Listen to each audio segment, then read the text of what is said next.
তোমরা দেখো। Happy birthday to you.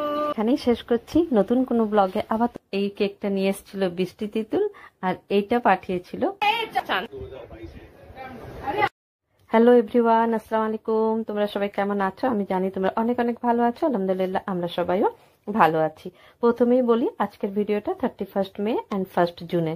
1 June আমার বড় ছেলের বার্থডে ছিল, আর এই কেকটা আমি অনলাইন আনিয়ে নিয়েছিলাম। তাহলে এই যে কেকটা এবার বার করে রেডি করে নিই। 12টা বাজতেই যাচ্ছে। আর ছেলে আমি অনলাইন আনিয়েছি, ছেলে কিছুই টের পায়নি। ও বাড়িতেই ছিল, কিন্তু যখন আমাকে দিয়ে গেছে ও কিছুই বুঝতে পারেনি। আর দেখো সেলোটেপ দিয়ে এমন এঁটেছে যে খোলা যাচ্ছে না। আর সেলোটেপ দিয়ে না আটলেও তো কেকটা নষ্ট হয়ে যাবে না নিয়ে আস্তে আস্তে।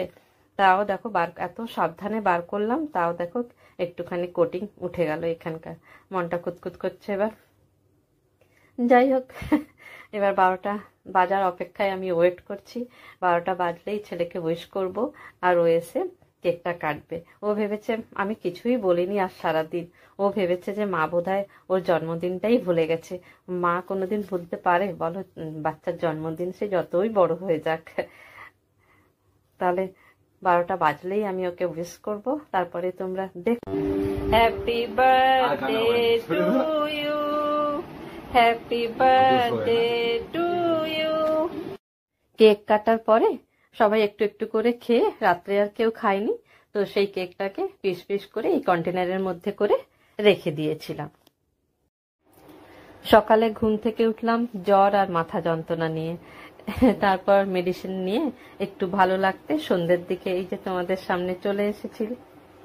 প্রতি বছরের মতন বৃষ্টি তিতুল কেক নিয়ে চলে এসেছিল। এই কেকটা নিয়ে এসেছিল বৃষ্টি তিতুল, আর এইটা পাঠিয়েছিল অস্মিতা। অস্মিতা আমার ছেলের খুব ভালো বন্ধু, ওরা একসঙ্গে পড়াশোনা করেছে, এখনো হাজবেন্ডের সাথে হায়দ্রাবাদে শিফট।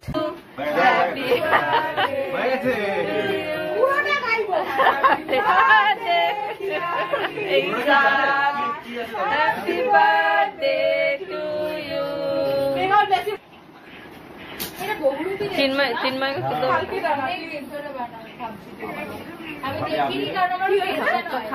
खा पाएंगे।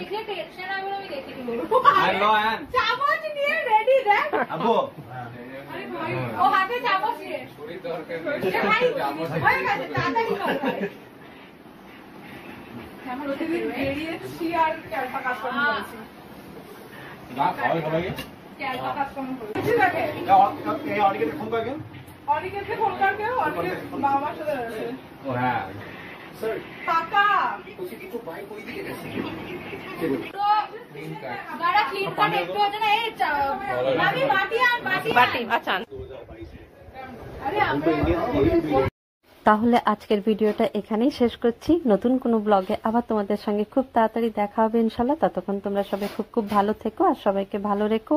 আর আজকের ব্লগ ভালো লাগলে লাইক, শেয়ার, কমেন্টস আর পাশে থাকতে ভুলো না কিন্তু বন্ধুরা। তাহলে আসি, টাটা, আল্লাহ হাফেজ।